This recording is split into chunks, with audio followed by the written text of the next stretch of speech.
Bismillahirrahmanirrahim. Saya di sini mengagetkan dunia kedokteran di Timur Tengah. Seorang pengusaha, masya Allah, punya keluarga yang sangat besar. Dia berpoligami, punya istri yang 4, kemudian anaknya banyak, harta kerbanya banyak. Perusahaan yang dia tanggung itu lebih dari 20 perusahaan di bawah naungan dia. Orang kaya raya, mampu. Subhanallah, satu waktu di umur 63 tahun dia datang periksa ke dokter. Dia rasa nggak enak, sesak nafas. Waktu di foto di ronsen, tiba-tiba dokter yang foto itu kaget. Waktu dia selesai di ronsen, dia katakan, mana tadi pasien yang di ronsen? Mana pasien tadi? Pasien masih duduk di depan. Pastikan pasien ini cari di ruang kematian. Nggak mungkin, secara ronsen sudah tidak bisa. Jantungnya tidak berdetak. Orang ini tidak berdetak jantungnya. Subhanallah, pada saat dicek ternyata tidak berdetak betul. Ditanya mana, dokter ini tidak percaya. Dia teriak, dia mengatakan ada orang mati baru di ronsen tapi bernafas, gitu kan.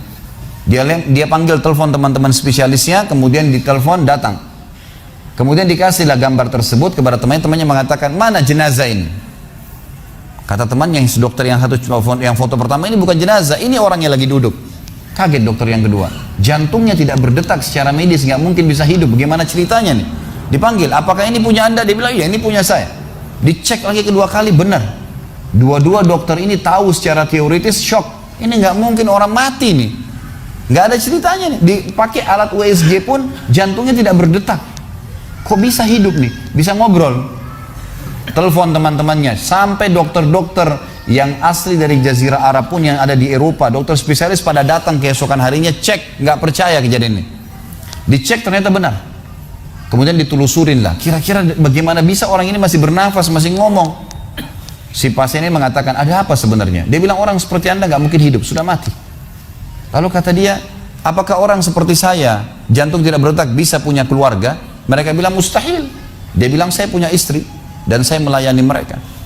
Apakah orang seperti saya bisa bekerja? Dia bilang mustahil, saya menaungi 20 perusahaan saya.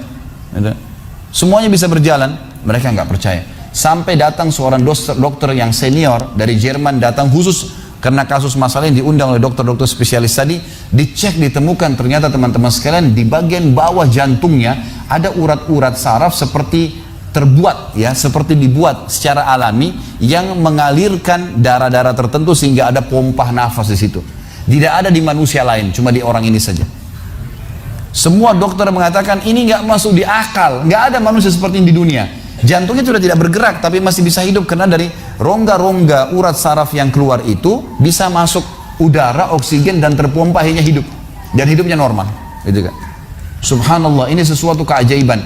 Lalu kemudian ditanggapi oleh seorang syekh yang memang teman dekatnya orang ini, mengatakan, yang saya tahu, ini semua disampaikan dalam khutbah Jumat.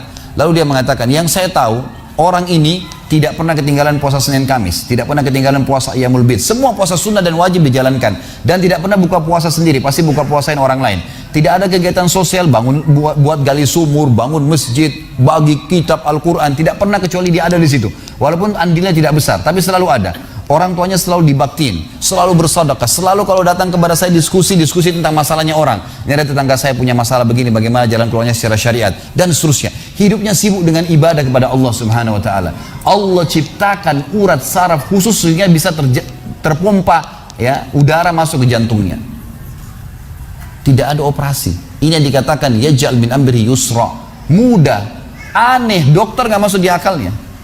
Dan ini banyak orang subhanallah lupa dengan Allah Azza wa Jalla.